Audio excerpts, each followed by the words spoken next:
নমস্কার বন্ধুরা, আপনি কি আপনার সন্তানকে নিয়ে চিন্তিত? আপনার সন্তান পড়াশোনার প্রতি কোনো আগ্রহী দেখায় না। আপনি কি তার ভবিষ্যৎ নিয়ে খুবই চিন্তিত? সে বড় হয়ে কি করবে? আপনার সন্তান পড়াশোনায় মন লাগাতে পারছে না। আপনি অনেক চেষ্টা করেছেন, কিন্তু কোনো লাভ হচ্ছে না। আমরা জানি অনেক অভিভাবক আছেন যারা তাদের সন্তানের লেখাপড়া নিয়ে খুব চিন্তিত। আপনারা জানতে চান এমন কোনো উপায় করলে আপনার সন্তান লেখাপড়ায় মেধাবী হয়ে উঠবে। আজকে আপনাদের জানাবো কোনো উপায় করতে হবে এবং কিভাবে করতে হবে। তাই সম্পূর্ণ ভিডিওটি মনোযোগ সহকারে দেখুন এবং উপায়টি ভালোভাবে করেন, তবে 100% নিশ্চিত যে আপনার সন্তান পড়াশোনায় আগ্রহী হবে এবং সব সময় ভালো নাম্বার নিয়ে পাশ করবে। আজকের ভিডিওতে আমি আপনাদের 3টি উপায় বলতে যাচ্ছি। প্রথম উপায়টি আপনার সন্তানকে দিয়ে করাতে হবে, দ্বিতীয় উপায়টিও আপনার সন্তানকে দিয়ে করাতে হবে এবং তৃতীয় উপায়টি পিতামাতাকে করতে হবে। প্রথম উপায়টি হল 1 গ্লাস জল এবং মধুর প্রতিকার। এটি একটি বিশেষ প্রতিকার হিসেবে বিবেচিত হয়। এই প্রতিকারটি আপনাকে শিব মন্দিরে গিয়ে করতে হবে। আপনাকে কি কি করতে হবে মনোযোগ দিয়ে শুনুন। যে কোনো সোমবার সকালে স্নান সেরে পরিষ্কার বস্ত্র পরিধান করতে হবে এবং আপনার সন্তানকেও একইভাবে প্রস্তুত করাতে হবে। এরপর আপনাকে 1 গ্লাস জল নিতে হবে। মনে রাখবেন, স্টিলের গ্লাস হলে হবে না, আপনাকে তামা বা পিতলের গ্লাস নিতে হবে এবং ঘর থেকে শুদ্ধ জল ভরে নিয়ে যেতে হবে। মন্দিরে জল নিলে হবে না। তারপর সেই জলে আপনাকে 2 থেকে 3 ফোঁটা মধু মিশিয়ে নিতে হবে। এরপর সন্তানকে নিয়ে শিব মন্দিরে যান। শিব মন্দিরে পৌঁছে আপনাকে দক্ষিণ দিকে দাঁড়াতে হবে এবং উত্তর দিকে মুখ রাখতে হবে।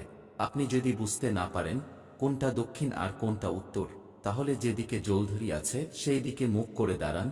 এরপর সন্তানকে বলতে বলুন, তুমরুকা মাতা, তুমরুকা মাতা, তুমরুকা মাতা।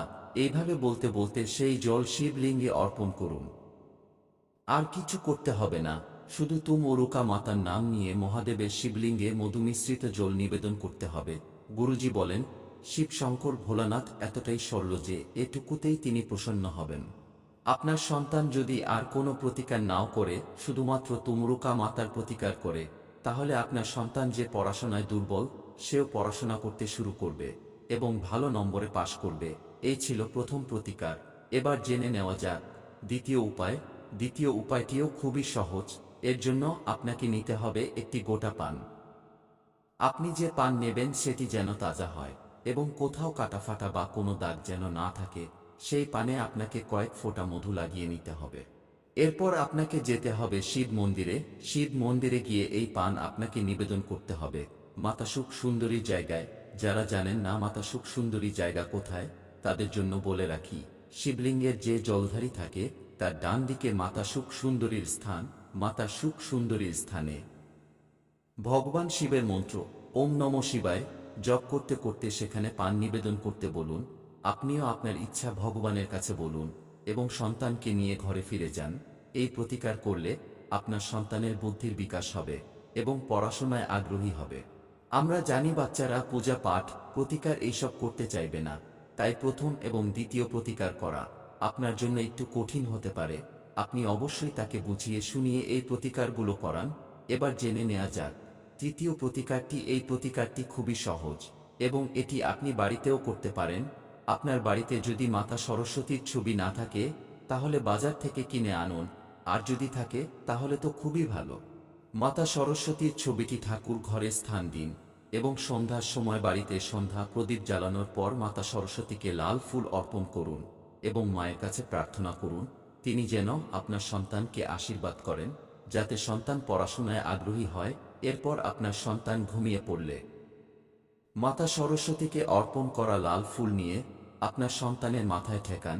এতে কি হবে, সেই ফুলের মাধ্যমে দেবী সরস্বতী আপনার সন্তানের মাথায় প্রবেশ করবেন।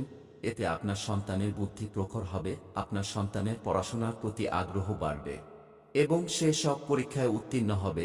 এই ছিল গুরুদেবের 3টে প্রতিকার। আশা করি এই সমস্ত প্রতিকারগুলির ফল অবশ্যই পাবেন। ধন্যবাদ, ভালো থাকবেন।